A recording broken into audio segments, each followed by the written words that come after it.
আজকে আমাদের আলোচ্য বিষয়টা হচ্ছে হোমিও ফিলোসফি। আমরা খানিকক্ষণ আগে আলোচনা করলাম যে আইডিয়াল কিউরের যে সংজ্ঞা, সেই সংজ্ঞা অনুযায়ী আইডিয়াল কিউর হচ্ছে rapid, gentle and permanent restoration of the health. অর্থাৎ স্থায়ীভাবে রোগ আরোগ্য হবে এবং সেটা হতে হবে র্যাপিড।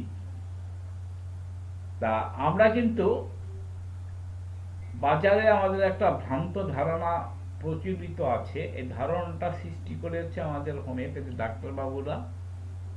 তারা যেটা বলেন যে আপনার এটা তো হোমিওপ্যাথি, আপনার রোগটা সারতে একটু সময় লাগবে। অনেক যে প্রায় আপনার রুগীদের কাছে, সাধারণ মানুষের কাছে শুনতে পাবেন যে হোমিওপ্যাথি তো এর তো সময় লাগবে। অথচ আপনারা শুরুতে যেটা পড়াশোনা করলেন, অর্গানন অফ মেডিসিনের প্রথম সূত্রেই আপনারা শিখলেন কি না, র্যাপিড, জেন্টেল অ্যান্ড পার্মানেন্ট, এই শব্দগুলো। তাহলে র্যাপিড যদি হয় তাহলে হোমিওপ্যাথি চিকিৎসা ক্ষেত্রে সময় লাগবে কেন? কোন চিকিৎসা পদ্ধতিতে র্যাপিড হয়, কোন চিকিৎসা পদ্ধতিতে আরোগ্যটা র্যাপিড হয়? তাহলে আমরা যত রকম চিকিৎসা পদ্ধতি আছে, সেই চিকিৎসা পদ্ধতির মধ্যে একমাত্র হোমিওপ্যাথি র্যাপিড আরোগ্যটা হয়। এবার আমরা কিছু কিছু ক্ষেত্রে অনেক দিন ধরে ওষুধ খাওয়ার পরামর্শ দিয়ে থাকি, তাহলে সেটা তো র্যাপিড হচ্ছে না। সেটার পিছনে কারণ কি আছে, কি ব্যাখ্যা, বিজ্ঞান ভিত্তিক যে ব্যাখ্যা, সেটা আমরা পরে আলোচনা করছি। তাহলে আমরা যেটা জানি সেটা হচ্ছে হোমিওপ্যাথি আরোগ্যটা হবে র্যাপিড, দ্রুত আরোগ্য হবে। কেন দ্রুত হবে? তা হোমিওপ্যাথি ওষুধটা কিভাবে তৈরি হয়? হোমিওপ্যাথিক ওষুধটা ডায়নামাইজেশনের মাধ্যমে কাজ করে, অর্থাৎ সূক্ষ্ম মাত্রায় ওষুধ তৈরি হয়। এবার সূক্ষ্ম মাত্রায় যেটা তৈরি হয় তার ক্রিয়াটাও খুব দ্রুত হয়। একটা অ্যাটম বোম ছাড়লে তার প্রতিক্রিয়া নিশ্চয় 6 মাস পরে হবে না, খুব দ্রুত তার রেজাল্টটা আসবে। অর্থাৎ আমাদের হোমিওপ্যাথিক ওষুধটা হচ্ছে, যদি আমরা অ্যাটম বোমের সঙ্গে তুলনা করি, তাহলে এটা হচ্ছে দ্রুত কার্যকরী ওষুধ। এবার যে কোনো ওষুধ কিভাবে মানুষের মানবদেহে ক্রিয়া করে, অর্থাৎ আপনি অ্যালোপ্যাথিক যদি বলেন, আয়ুর্বেদিক যদি বলুন, বা অন্যান্য যে সিস্টেমের ওষুধগুলো আছে, সেই ওষুধগুলো কিভাবে ব্যবহার করা হয়, অর্থাৎ ট্যাবলেট ফর্মে দেওয়া হয়, ক্যাপসুল ফর্মে দেওয়া হয়, ইঞ্জেকশনের মাধ্যমে দেওয়া হয়, এইভাবে বিভিন্ন রকমভাবে দেওয়া হয়। তাহলে আমি একটা ক্যাপসুল বা ট্যাবলেটের কথা দিয়ে শুরু করি। একটা ক্যাপসুল আর ট্যাবলেট যখন আমরা খাই, খাওয়ার পরে কি হয়, সেটা আমার স্টোমাকে যায়। স্টোমাক থেকে সেটা অ্যাবজর্ব হয়ে বিভিন্ন সিস্টেমের মধ্যে, সার্কুলেশনের মধ্যে, ব্লাড সার্কুলেশন, আদার সার্কুলেশনের মাধ্যমে সেইটা গিয়ে পৌঁছায় সেন্ট্রাল নার্ভাস সিস্টেমে। তো সেন্ট্রাল নার্ভাস সিস্টেমে যখন পৌঁছায়, তখন কিন্তু ওষুধের ক্রিয়াটা শুরু হয়। তাহলে রুটটা কিন্তু ঘোরা পথ। আমরা যদি এটাকে অন্যভাবে ব্যাখ্যা করি, ধরুন আমরা যাব শিয়ালদা, আমরা নদিয়া থেকে শিয়ালদাতে যাব। তা শিয়ালদা যেতে গেলে অনেক রকম পদ্ধতি আছে। আমরা সাইকেলে যেতে পারি, মোটর সাইকেলে যেতে পারি, আমরা বাসে করে যেতে পারি, আমরা ট্যাক্সি করে যেতে পারি, আমরা ট্রেনে করে যেতে পারি, আবার আমরা হেলিকপ্টারে যেতে পারি। তাহলে এই এতগুলো ওয়ে আছে, এই ওয়েগুলোর মধ্যে কোনটা বেশি দ্রুত হবে? তাহলে নিঃসন্দেহে বলা যায় যে আমরা যদি হেলিকপ্টারে যাই তাহলে আমার কিন্তু কোনো ঘোর পথ নেই, সরাসরি আমি কিন্তু চলে যেতে পারছি, দ্রুতগামী এবং সরাসরি, আমার কোনো ঘোর পথ নেই। যদি আমি সাইকেল, মোটরসাইকেল, বাস, ট্যাক্সি এই সমস্ত যাই, আমাকে রাস্তা ধরে যেতে হবে, অর্থাৎ রুটটা যেভাবে যেভাবে আছে সেই রুট ধরে ধরে যেতে, আমি কিন্তু সরাসরি যেতে পারছি না। তেমনি অন্যান্য সিস্টেমের যে ওষুধগুলো যখন সেন্ট্রাল নার্ভাস সিস্টেমে পৌঁছাবে তাকে অনেকগুলো রুট ঘুরে যেতে হবে, কোনোটা দ্রুতগামী হবে, কোনোটা মন্থর গতি হবে। তাহলে এই যে রুটটা, আমার আসল টার্গেটটা হচ্ছে আমার সেন্ট্রাল নার্ভাস সিস্টেমে গিয়ে পৌঁছানো। তা এই সমস্ত ট্যাবলেট, ক্যাপসুল বা আদার্স যে সমস্ত ওষুধগুলো আছে সেগুলো স্টোমাকে যাবে, স্টোমাক থেকে অ্যাবজর্ব হয়ে বিভিন্ন সিস্টেমের মধ্যে দিয়ে সার্কুলেশনের মাধ্যমে সেটা আমাদের সেন্ট্রাল নার্ভাস সিস্টেমে পৌঁছাবে। তাহলে আমার ন্যাচারালি এই এই যে ওষুধগুলো, এর ক্রিয়াগুলো হতে আমার একটু সময় লাগবে। আর হোমিওপ্যাথিক ওষুধটা কি হচ্ছে? হোমিওপ্যাথি ওষুধগুলো হচ্ছে ডাইনামিক মেডিসিন, ইনভিজিবল পাওয়ার। সেটা আমরা কি করি?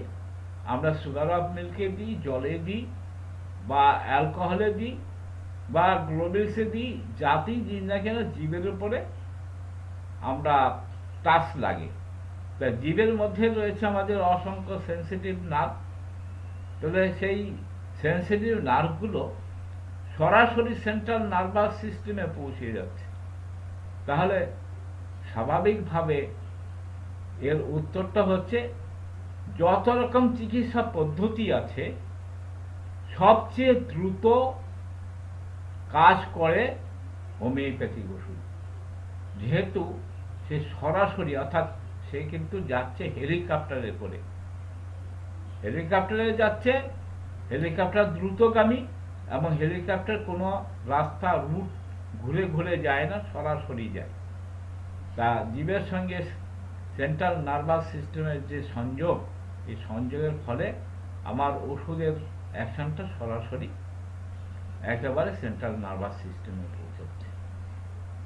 আমি দুই একটা আপনাদের যথার্থে দুই একটা উদাহরণ দিয়ে বলছি।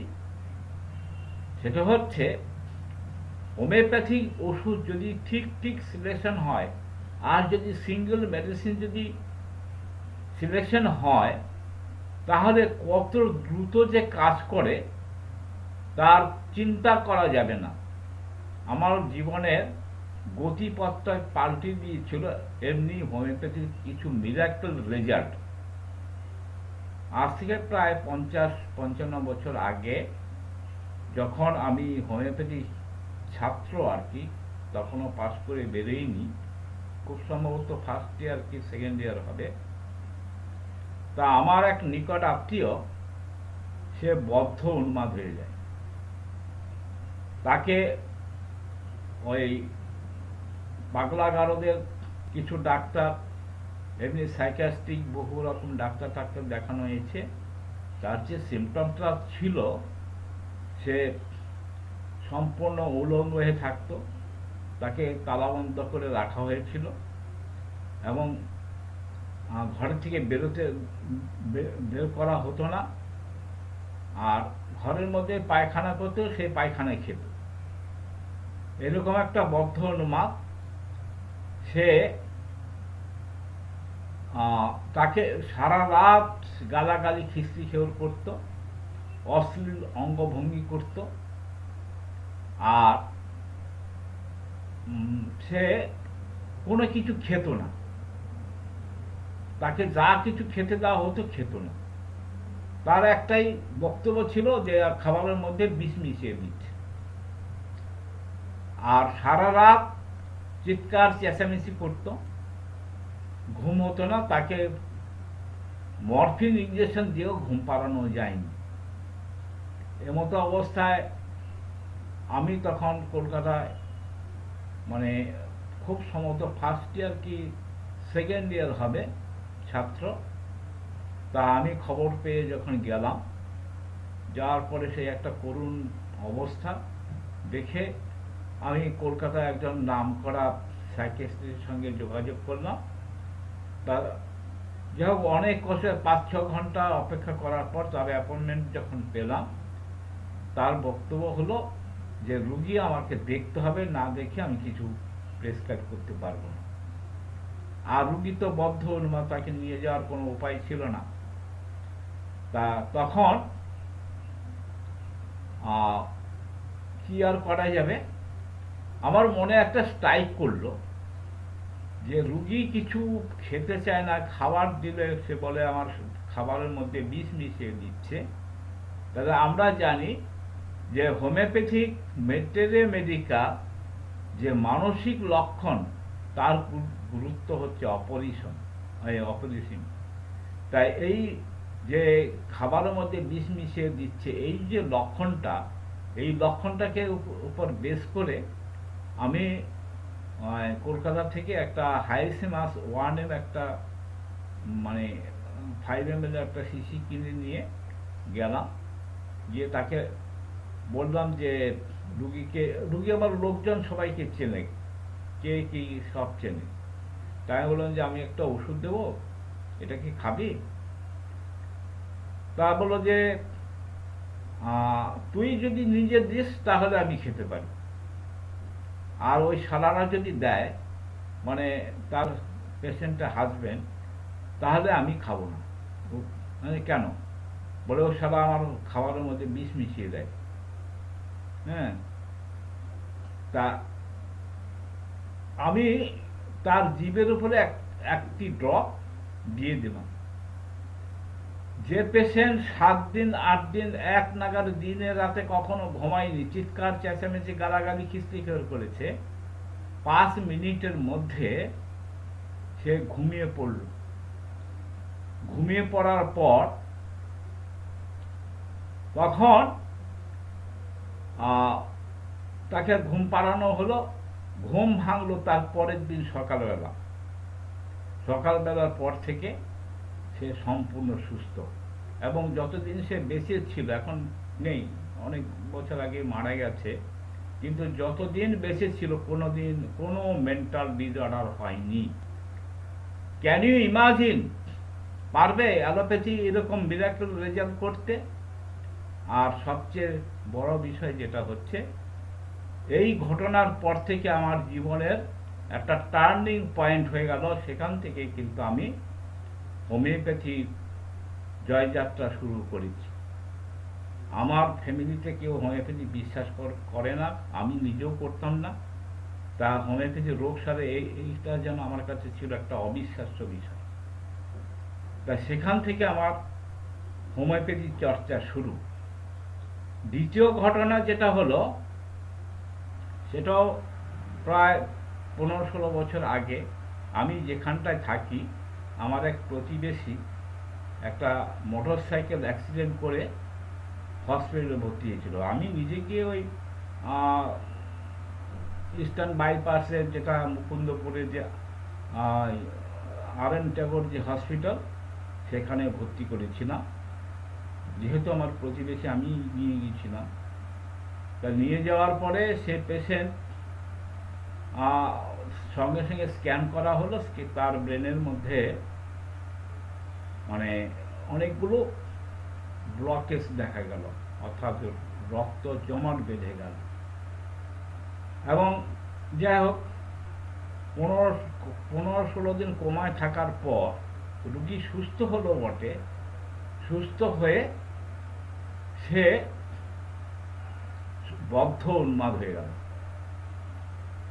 তাকে দড়ি দিয়ে বেঁধে রাখা হতো, খাটের সঙ্গে পা দিয়ে বেঁধে রাখা হতো, বেঁধে রেখে তারপরে ওই শুয়ে শুয়ে তাকে খাওয়ানো হতো, ধরে বেঁধে।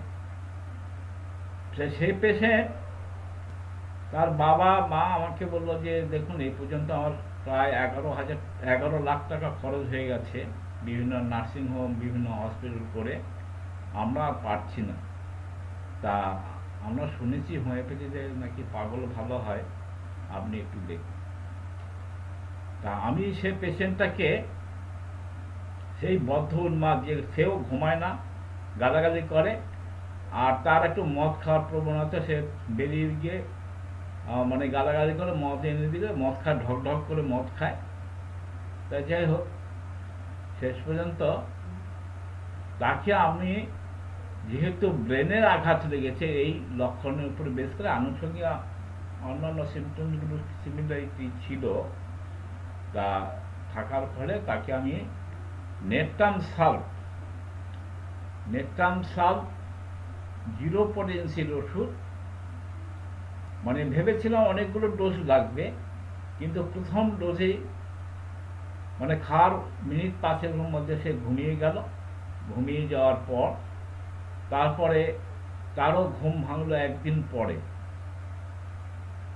ঘুম ভাঙার পরে সে চলে গেল খেলতে, বন্ধুদের সঙ্গে খেলতে গেল। সেই এক ডোজই যে সুস্থ হলো, প্রায় 15-16 বছর হয়ে গেছে। সে একটা ভালো জব করে, সেই জবে সে জয়েন করেছে, তারপরে সে বিয়ে থা করেছে, 2টো বাচ্চাও হয়েছে, এখনো সে সুস্থ। তৃতীয় আরেকটা পেশেন্টের কথা বলছি, সেটা হচ্ছে, এটা গাগনাপুরে।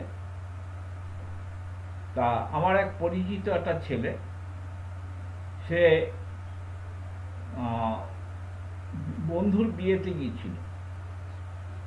সেখানে বিয়ে বাড়িতে যাওয়া হয়, আর বন্ধুর বিয়ে মানে সেখানে মদের সঙ্গে আবার আরেকটা তরল জিনিস থাকে, সেই সমস্ত জিনিস খেয়েছে। তারপরের দিন এসে তার মাথায় অসহ্য যন্ত্রণা, তা সে যন্ত্রণায় মাটিতে গড়াগড়ি যাচ্ছে। তা আমি রাস্তা দিয়ে যাওয়ার পরে আমাকে তার বাবা ডেকে নিয়ে গেল। ডেকে নিয়ে গিয়ে, ওর বাবার সঙ্গে আমার একটা ভালো সম্পর্ক ছিল, দেখে থেকে আমি সব শুনলাম। শুনে আমি সিলেক্ট করলাম যে যেহেতু বন্ধুর বিয়েতে গেছে, বিয়ে বাড়িতে মদ তো খাওয়া, এই মাংস তো থাকে, মাছ মাংস বিস্কুট থাকে, রাত জাগাও থাকে, সে সঙ্গে বন্ধুর বিয়ে, তো সেখানে কিছু লিকুইড দেওয়া আছে। এখন তো লিকুইডের প্রচণ্ড ডিমান্ড রয়েছে, এখন যেন মনে হয় ওই তরল পদার্থ ছাড়া কোনো অনুষ্ঠানই আর হতে চায় না। তা এগুলো হয়েছে, শরীরের উপর অনাচার হয়েছে।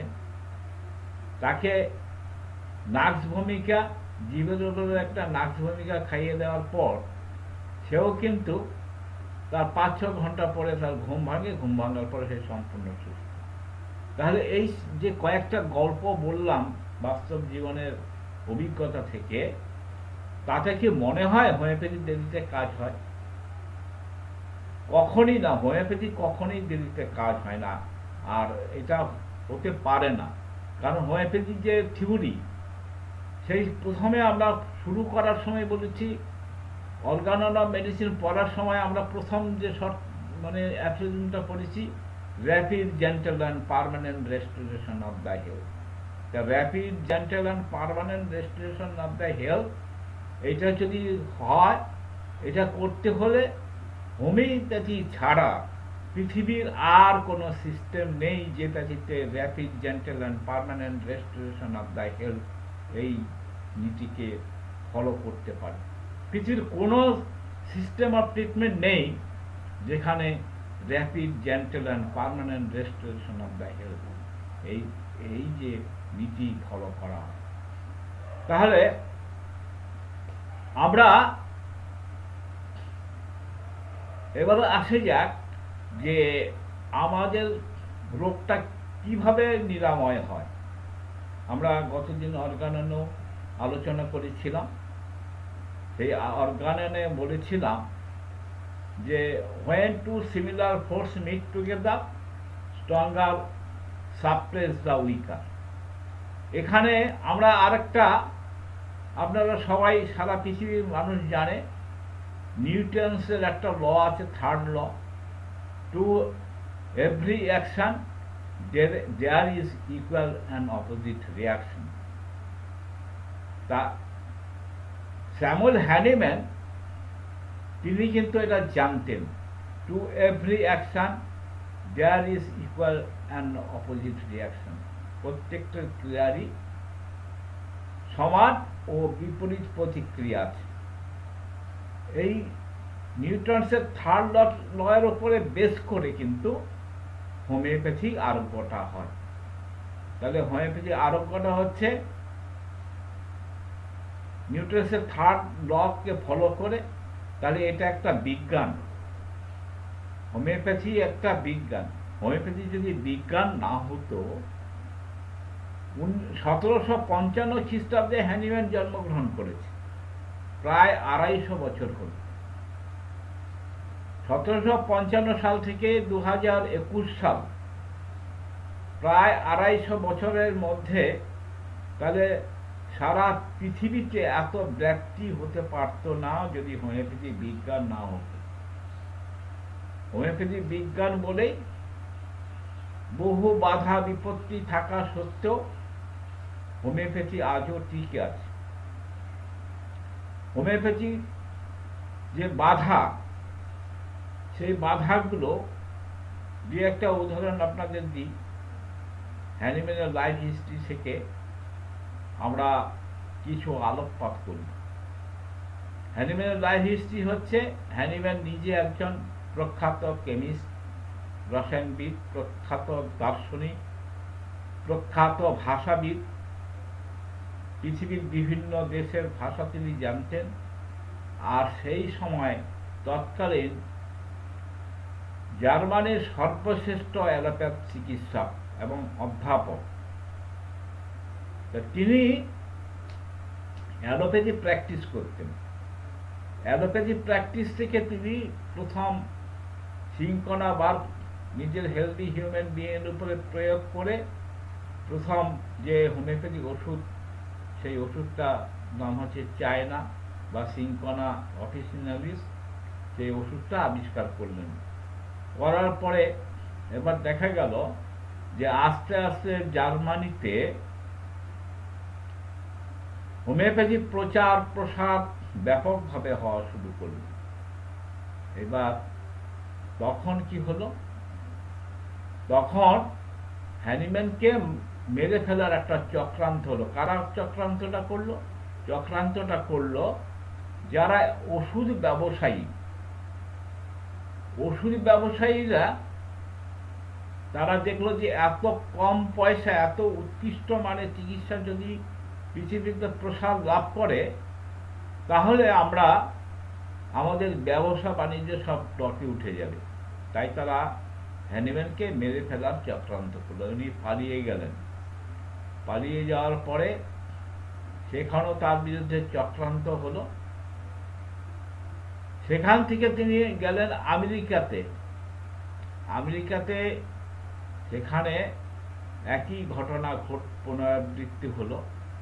অর্থাৎ সেখানেও কিন্তু তারা একটু বেশি বুদ্ধিমান। তারা বলল যে একটা মানুষকে মেরে ফেললে তার সায়েন্সকে মেরে ফেলা যায় না, তার থিওরিকে মেরে ফেলা যায় না। সুতরাং হোমিওপ্যাথির যে একটা অপবিজ্ঞান, হোমিওপ্যাথির যে বোগাস, এতে যে কোনো কাজ হয় না, ওর মধ্যে জল ছাড়া কিছু নেই, অ্যালকোহল ছাড়া কিছু নেই, ওষুধের কোনো ইয়ে নেই।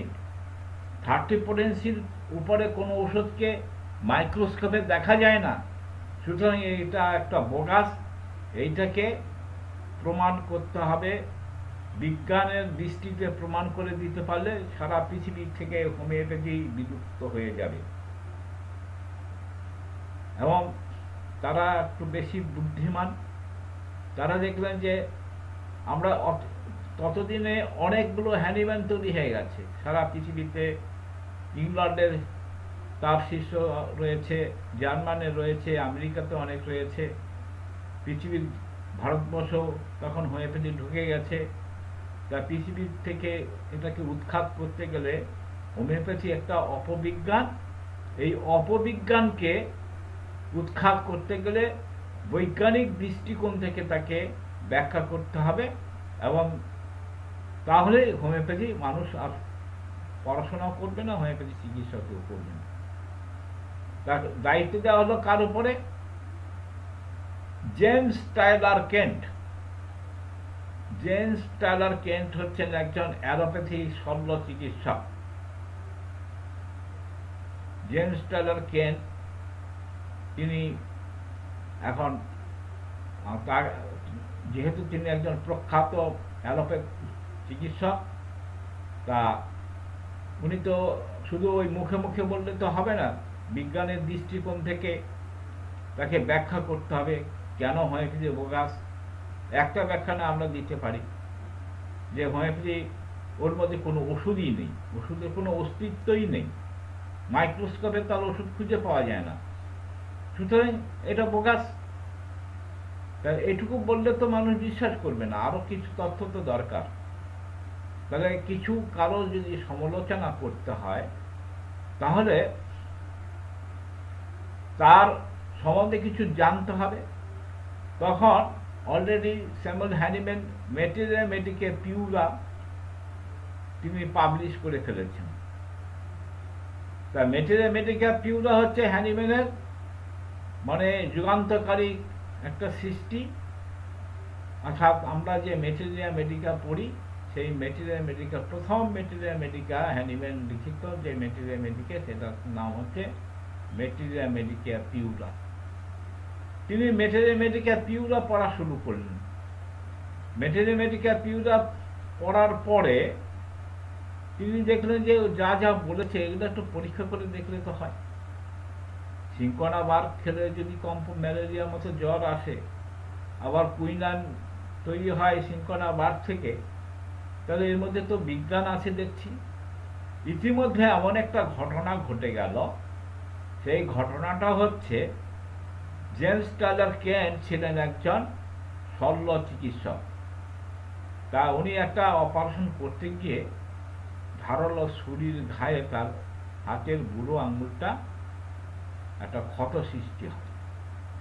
ক্ষত সৃষ্টি হওয়ার পরে আস্তে আস্তে সেটা গ্যাংগ্রিং হয়ে যায়। গ্যাংগ্রিং হওয়ার পরে তা নিজের চিকিৎসা তো নিজে করা যায় না, তিনি অন্যান্য শল্য চিকিৎসকদের, অন্যান্য সার্জনদের সঙ্গে কনসাল্ট করলেন। করার পরে তারা বললেন যে আপনার বুড়ো আঙুলটা কেটে বাদ দিতে হবে, ওটা গ্যাংগ্রিং হয়ে গেছে। আপনারা একলব্যের গল্প জানেন। দ্রোণাচার্য একলব্যের কাছে গুরু দক্ষিণা চেয়েছিল, বলেছিল তোমার হাতের বুড়ো আঙুলটা আমাকে গুরু দক্ষিণা হিসেবে দিতে হবে।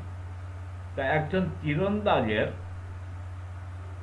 তার তীর ছড়ে তার বুড়ো আঙ্গুল আর যে আমরা মধ্যমানা কি বলি, সেই দুটো আঙ্গুলের উপরে চাপ দিয়ে তো তীর ছোড়া হয়, তার হাতের কারসাজি সব কিছুতে এই বুড়ো আঙ্গুলকে সাপোর্ট করে। তাহলে একজন তীরন্দাজের যদি বুড়ো আঙ্গুলটা কেটে বাদ দেওয়া হয় তাহলে তো আর সে তীর ছুটতে পারবে না। তার মানে সেদিন থেকে সে আর তীর ছুটতে পারলেন না। তাহলে একজন সার্জেন যখন অপারেশন করে তার বুড়ো আঙ্গুলের উপরে বেস করেই কিন্তু সে অপারেশনটা করে। সে ছুরি কাঁচি যখন ধরে তার মেজর যে সাপোর্ট, সে সাপোর্টটা হচ্ছে বুড়ো আঙ্গুলটা। তা বুড়ো আঙ্গুলটা যদি তার কেটে বাদ দিতে হয় তাহলে এতদিন যে লেখাপড়া শিখেছে, পড়াশোনা করেছে, সার্জেন হয়েছে, অপারেশন করেছে, তাহলে আর জীবনে কোনোদিন সে অপারেশন করতে পারবে না। তার সারা জীবনের সাধনা ওখানেই সমাপ্তি ঘটবে। তখন তিনি স্যামুয়েল হ্যানিম্যানের কাছে তার শরণাপন্ন হলেন যে আপনাদের হোমিওপ্যাথিতে তো, যদিও হ্যানিম্যান নিজে একজন অ্যালোপ্যাথ ডাক্তার ছিলেন, তা আপনাদের হোমিওপ্যাথিতে তো শুনেছি উইদাউট অপারেশনে অনেক রোগ ভালো হয়, তা আমার এই গ্যাংরিংটা একটু ভালো করে দিতে পারেন? তখন তিনি ওই আর্সেনিক অ্যালবাম 30 পটেন্সি 2-3টে ডোজ দিলেন। ব্যবহার করে সেই ওষুধ খেয়ে তার সম্পূর্ণ সুস্থ হয়ে গেলেন, অর্থাৎ rapid, gentle and permanent restoration of the health, ideal cure হয়ে গেল। এই যে আইডিয়াল কিউর হলো, এই আইডিয়াল কিউরের পিছনে জন্যই তিনি দেখলেন যে না, হ্যানিম্যানের বিরুদ্ধে তো কিছু লেখা যাবে না, আমাকে তো হোমিওপ্যাথি শিখতে হবে। তিনি তখন ম্যাথমেটিকা পিউরা পড়তে শুরু করলেন। এবার অনেক দিন হয়ে গেছে, যে সমস্ত ওষুধ ব্যবসায়ীরা দায়িত্ব দিয়েছিলেন জেমস টাইলার কেন্টের উপরে, যে আপনাকে এমন কিছু একটা আর্টিকেল লিখতে হবে বিজ্ঞানের দৃষ্টিকোণ দিয়ে, বিজ্ঞানের উপর বেস করে, বিজ্ঞানের তথ্য দিয়ে আপনাকে এমন একটা লিখতে হবে যে হোমিওপ্যাথি ইজ এ বোগাস। এই কথাটা প্রমাণ করতে হবে, তাহলে আমরা সারা পৃথিবী থেকে হোমিওপ্যাথিকে উৎখাত করতে পারব। তখন জেমস টাইলার কেন্ট বললেন, হ্যাঁ আমি কথা দিয়েছিলাম যে আপনাদের একটা বই লিখব, তবে আমি কিন্তু বই লেখা শুরু করেছি। সেই বইটা কিন্তু হোমিওপ্যাথির বিপক্ষে না, আপনারা আমাকে দায়িত্ব দিয়েছিলেন হোমিওপ্যাথির বিপক্ষে লেখার জন্য, আমি কিন্তু হোমিওপ্যাথির সপক্ষে বই লেখা শুরু করেছি। জেমস টাইলার কেন্ট তার প্রতিশ্রুতি লিখেছিলেন। আজকে পৃথিবীর সর্বশ্রেষ্ঠ গ্রন্থ জেমস টাইলার কেন্টের ম্যাটেরিয়া মেডিকা, জেমস টাইলার কেন্টের কেন্ট ফিলোসফি, জেমস টাইলার কেন্টের রেপার্টরি। তা এই হচ্ছে হোমিওপ্যাথির ইতিহাস। হোমিওপ্যাথি পিছন জন্য যুগ যুগান্তর ধরে কিন্তু অনেক ষড়যন্ত্র হয়েছে, কিন্তু হোমিওপ্যাথি টিকে আছে, টিকে থাকবে, সেটা হচ্ছে তার নিজস্ব ফিলোসফির উপরে বেস করে। আজকাল দুঃখ হয়, কিছু হোমিওপ্যাথ তারা হোমিওপ্যাথির নামে অহোমিওপ্যাথি বলে তারা বলছে যে এটা হচ্ছে নতুন আবিষ্কার। আচ্ছা, যেটা নাকি ইউনিভার্সাল ট্রুথ, চিরন্তন সত্য, তার কি কোনো পরিবর্তন কি হয়? যেটা বিজ্ঞান, সে তো শাশ্বত বিজ্ঞান, সে চিরন্তন। 250 বছর আগে নার্স ভূমিকা প্রুভিং করে যে রেজাল্টগুলো পাওয়া গেছে, যে পোটেন্সি পাওয়া গেছে, যে অর্গানের থিওরিতে যেটা প্রয়োগ করা হয়েছে, 250 বছর পরেও কিন্তু সেই একইভাবে একই নিয়মে হয়েছে। আরো 500-1000 বছর পরেও কিন্তু একই নিয়মে ব্যবহার হবে। ইউনিভার্সাল ট্রুথ, চিরন্তন সত্য, সূর্য পূর্ব দিকে উদয় হয়, পশ্চিম দিকে অস্ত যায়। আগেও হতো, এখনো হয়, আমাদের এই প্রজন্মের পরেও সেটা হবে। যা বিজ্ঞান, যা শাশ্বত সত্য, তা চিরন্তন সত্য। তাহলে আমরা যে সমস্ত চিকিৎসা পদ্ধতি দেখছি, আজ যে ওষুধটা প্রয়োগ হচ্ছে, আগামী দিনে সেই ওষুধটার অস্তিত্ব খুঁজে পাওয়া যায় না। তাহলে সেটা কি বিজ্ঞান না হোমিওপ্যাথিক বিজ্ঞান? কোনটা বিজ্ঞান? যেটা বিজ্ঞান সে চিরন্তন সত্য, শাশ্বত সত্য। তাহলে আমি অন্যান্য যে চিকিৎসা পদ্ধতিগুলো যেটা আছে, আজকে আমরা ছোটবেলায় পেনিসিলিনের নাম শুনেছি, আজকে কিন্তু পেনিসিলিন ব্যবহার করে, পেনিসিলিন ইঞ্জেকশন, পেনিসিলিন মলম এখন কিন্তু দেখা যায় না। তাহলে ওইটা বিজ্ঞান না হোমিওপ্যাথি বিজ্ঞান? তা আমরা হোমিওপ্যাথি বলেছি যে homeopathy is a science, homeopathy is a philosophy.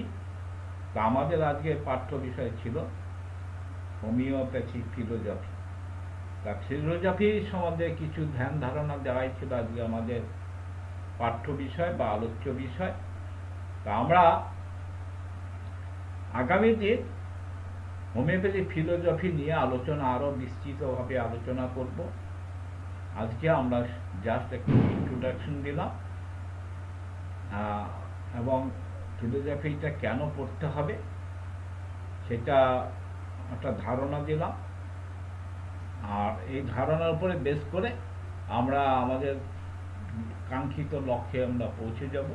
আমরা আগামী দিনে যাতে পিওর হোমিওপ্যাথ হতে পারি, হ্যানিম্যান হোমিওপ্যাথ হতে পারি, নট তথাকথিত ওই আধুনিক হোমিওপ্যাথির নামে মিশ্রপ্যাথি, চোরাপ্যাথি, এই সমস্ত প্যাথি যাতে আমরা না যাই, সেই জন্য আমাদের বেসটাকে মজবুত করার জন্য আমাদের অর্গাননটা শিখতে হবে, আমাদের ফিলোসফিটা শিখতে হবে, ক্রনিক ডিজিজ নিয়ে আলোচনা করতে হবে, রেপেটাইজেশন করতে হবে এবং এভলিউশন অফ সিমটমসগুলো আমাদের যেগুলো ক্লাস আমাদের প্রতিদিন যে ধারাবাহিকভাবে যে ক্লাসগুলো হয় সেগুলো করতে হবে।